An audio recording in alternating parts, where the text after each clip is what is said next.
And hello, everyone. I'm Kira Phillips. Thanks so much for streaming with us on this Monday. The WHO warning the global risk of the new Omicron variant is high, and there's still so much we don't know.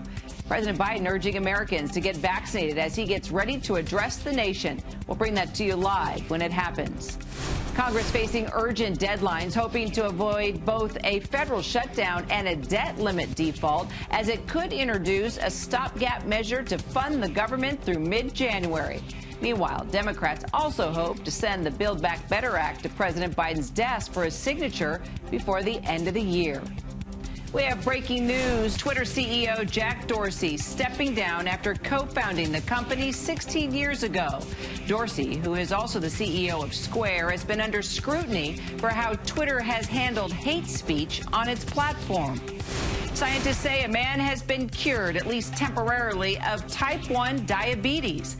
The new stem cell treatment used is a promising step forward for the 1.5 million Americans living with the disease, but medical experts urge caution, saying it could be years away from FDA consideration.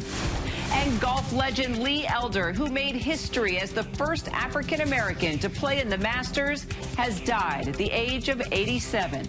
The trailblazer, on and off the course, endured death threats and intimidation throughout his career, during which he also became the first black man to play in the Ryder Cup. But we begin with growing concerns over the Omicron COVID variant. Here's what we know right now. After it was first detected in southern Africa, at least 13 countries have confirmed cases, at least 70 reported worldwide. And now officials say the virus could have as many as 50 mutations, more than any strain so far. Let's go to transportation correspondent Gio Benitez. He's at Newark Airport with the latest on those new travel restrictions. Hi, Gio.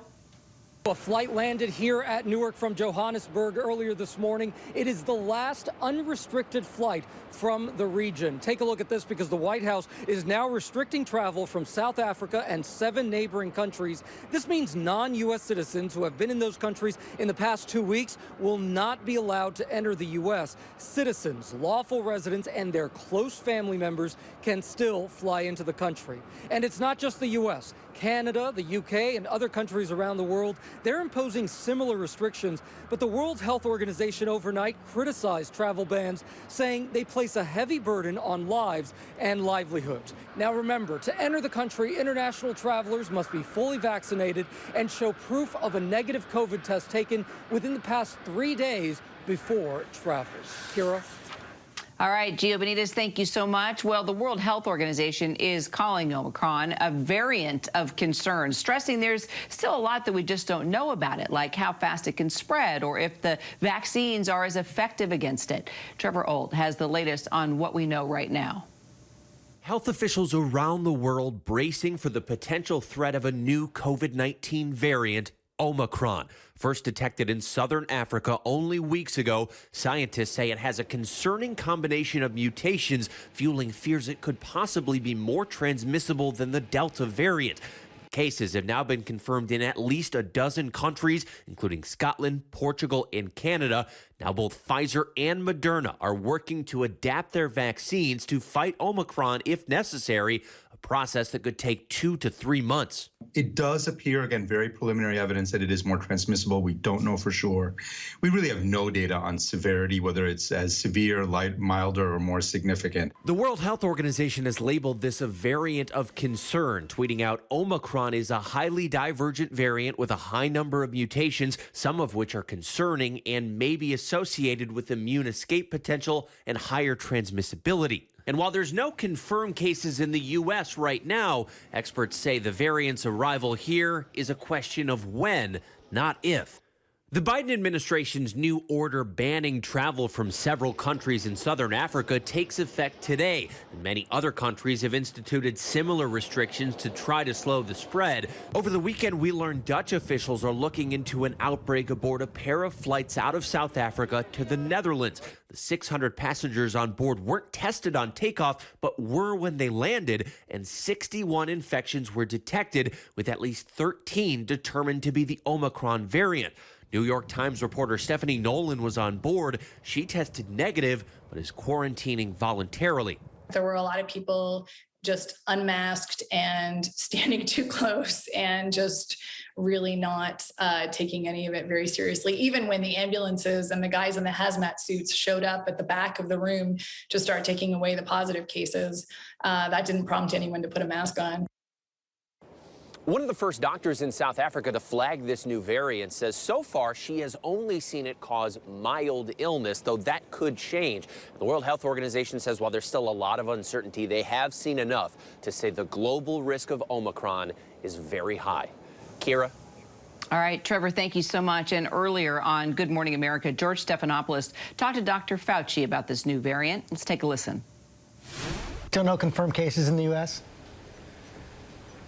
No, not at all, George. No confirmed cases, but obviously we're on high alert. The CDC, who does that kind of surveillance, is very, very on top of this, looking for this. As you just heard from what we've just announced here, it's inevitable that sooner or later it's going to spread widely because it has at least the molecular characteristics of being highly transmissible, even though there are a lot of things about it that we do not know, but that will be able to be ascertained in the next week or two, I believe. What do you make of these reports out of South Africa, also Israel, that the symptoms that come with Omicron may be milder? No, I think that's premature to say that, George. We just do not know. I was on a Zoom call yesterday with our South African colleagues who have been extremely cooperative and transparent in helping us to understand this, that we really don't know. They have a bunch of patients that they're following very carefully. And when I asked them specifically that question, they said that they will know in the next week or so as to what the severity is. But remember, there are three different kinds of individuals there. There are those who've not been vaccinated, there are those who've been vaccinated, and there are those who've been infected and recovered. So the real question is, how does this particular virus affect, with regard to severity, any of those groups? That's going to be important, and we'll know that, as I mentioned, in about a week or two. I know you briefed the president yesterday. We're going to hear from the president later this morning. Should we expect more changes, more restrictions? No, I don't think so at all, George. Right now, the important thing that I've been saying and that all of us have been saying on the medical team is that we just need to make sure that we know we have tools against virus in general, this SARS-CoV-2. A variant like this, although there's a lot that we don't know about it, one thing we do know is that vaccinated people do much, much better than unvaccinated people, and particularly when you boost someone, George, who's been vaccinated, you get the level of antibody very, very high, much, much higher than the peak level following the initial vaccination, which is the reason why we're emphasizing right now that when you get a high level of antibody, we've known with Delta that it spills over in protecting a wide variety of variants. So we don't know exactly what's going on with this variant, but I would assume, and I think it's a reasonable assumption, that when you get vaccinated and boosted and your level goes way up, you're going to have some degree of protection, at least against severe disease. Let's talk about the booster. If people are sort of on the cusp of whether to get the booster now, should they wait for the vaccine to be tweaked for Omicron? No, not at all. If you are within that category where you are 6 months or more following the initial mRNA, the Pfizer or the Moderna, or 2 months or more following the J&J, I would strongly suggest you get boosted now and not wait for the next iteration of it, which we might not even need. We're preparing, the pharmaceutical companies are preparing to make a specific booster for this. But we may not need that because we can find out, and as I mentioned, George, we'll find out reasonably soon whether higher levels of antibody against the original vaccine that we've used, whether or not that can spill over in protection against this, at least against severe disease. I don't think there's any doubt from what we've seen in South Africa that this has a transmissibility advantage. In other words, what they're seeing in South Africa is that it has a high degree of transmissibility, but the extent of that, again, still needs to be worked out. We'll know soon. All right, our thanks to Dr. Fauci for that. Well, coming up, opening statement set to begin in the trial of Ghislaine Maxwell. Will the late Jeffrey Epstein's friend and alleged accomplice actually take the stand?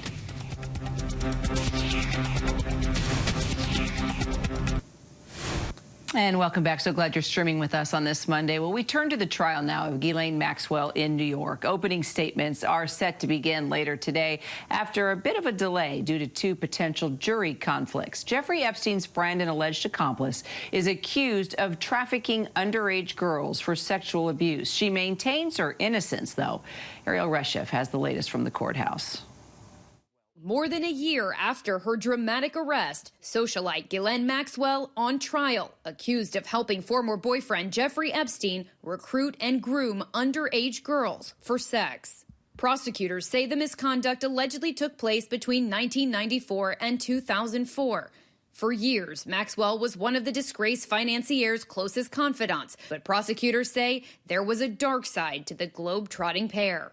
Maxwell played a critical role in helping Epstein to identify, befriend, and groom minor victims for abuse. In some cases, Maxwell participated in the abuse herself. Epstein, a convicted sex offender, never stood trial. He died by suicide in his jail cell in August 2019. Since then, investigators have focused on Maxwell. Her accusers now say this is their last chance at seeking justice. Maxwell was a really important part of the grooming process. 4 of her accusers expected to take the stand. Annie Farmer, the only alleged minor victim in this case to publicly identify herself, speaking to ABC News, describing an incident when she was just 16, where Maxwell allegedly gave her a massage at Epstein's New Mexico ranch. I laid on the table and I was very aware that the door was open and I could be seen getting a massage. And then at some point she just takes the sheet down so she, exposed my breasts. And I feel uncomfortable. I feel like Farmer also filed a civil case against Maxwell, who calls the allegations false and financially motivated. Maxwell now facing 6 federal counts. She has pleaded not guilty to all charges, and her family says she's in the fight for her life. She's a patsy for Epstein is the answer, whom they lost on their watch, and they're taking it out on my sister. And Maxwell faces decades in prison if convicted on the most serious charges. It's unclear whether she will take the stand in her trial that's expected to last 6 weeks. Kira? Ariel Reshef outside the courthouse there. Thank you so much. For more on the trial of GHISLAINE Maxwell, as well as other trials that we're following right now, let's bring in host and legal analyst at Law and Crime Network, Terry Austin. Terry, so good to see you. Good morning. Good to see you, too. All right, well, we have been covering a lot of trials together. Now we're talking about opening statements here set to begin for GHISLAINE Maxwell. What are you looking out for from the prosecution? The prosecution is really going to have to focus on GHISLAINE Maxwell versus Jeffrey Epstein. Of course, he is the backbone to this case, but they're going to have to show that she, in fact, groomed these young individuals involved with the indictment. And the indictment basically is saying that there was conspiracy to entice these minors to travel, that they actually did entice the minors to travel, and that they transported these individuals for criminal illegal sex acts. And they're going to have to show through records that GHISLAINE Maxwell was actually involved, whether they're phone calls or telephone records. They're going to have to tie her in. And I think they're going to talk about the fact that these 4 individuals, these victims, and the judge has said we can use the word victim, these victims are going to testify exactly how GHISLAINE Maxwell herself was involved. Well, and as we know, she was one of Epstein's closest associates, and we've seen the photos of them together constantly. How does her defense even start out here?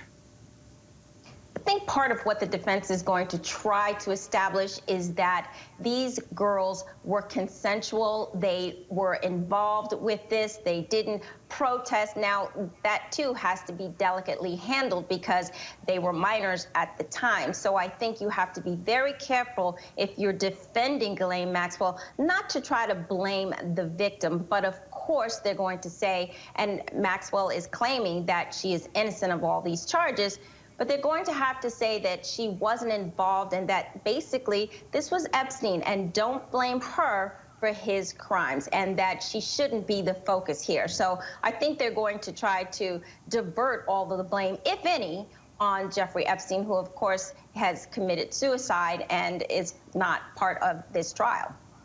Right. And of course, the big question is, will she even take the stand in her defense? Do you think that would help or hurt her case?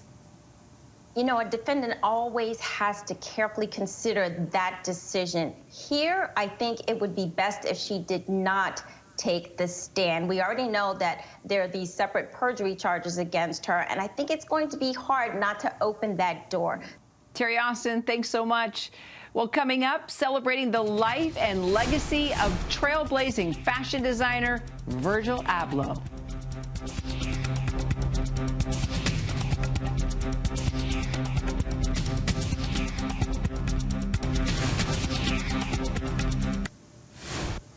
And welcome back. So glad you're with us on this Monday. We turn now to the loss of a trailblazing figure in fashion.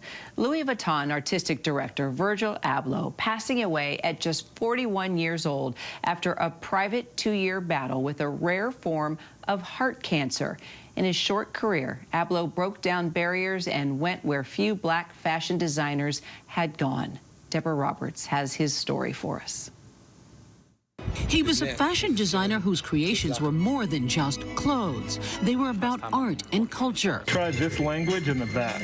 From design to runway, Virgil Abloh, an architect and engineer, would reimagine fashion and along the way break barriers, becoming the first artistic director for men's fashion at Louis Vuitton. He was a disruptor. He came in and he changed the way the industry looked at fashion, and he was endlessly curious, endlessly creative, truly prolific, truly original. In a statement posted to his Instagram, it was revealed that Abloh, a husband and father of 2 young children, was diagnosed with cardiac angiosarcoma in 2019, a rare and aggressive cancer that attacks the heart. The signs tend to be fairly nonspecific. Living through a journey of 2 years with this disease is quite frankly a blessing and probably a testament to the multidisciplinary care. This statement also revealing that he underwent numerous challenging treatments, all while helming several significant institutions that span fashion, art, and culture. Through it all, his work ethic, infinite curiosity, and optimism never wavered. Abloh was also known for moving the needle in high fashion by celebrating black excellence with his designs on the runway. You can't stop my goal. His streetwear company, Off-White, rivaling Gucci in sales. The collection is very much about not being fashion, but like seeing the beauty in everyday life. In a 2018 interview with Hypebeast, Abloh explaining his reason for designing. I would say at the core is like humanity and education. Like we can use design, we can use trends, we can use brands, we can use good ideas to sort of share information. And so that's my main motivating factor, and I just use it as proof. So many tributes pouring in about this trailblazing designer. Tracy Ellis Ross calling it a devastating loss, and fellow African-American designer Sergio Hudson actually talking about his sadness and how much Virgil Abloh encouraged him over the course of his career, which very well may be his legacy, that he reached back and pulled so many others along. Kira? Deborah Roberts, thank you so much. And that does it for this hour. I'm Kira Phillips. Thank you so much for joining us. And remember, ABC's News Live is here for you all day with the latest news, context, and analysis. I'll see you back here at 3 p.m. with Terry Moran.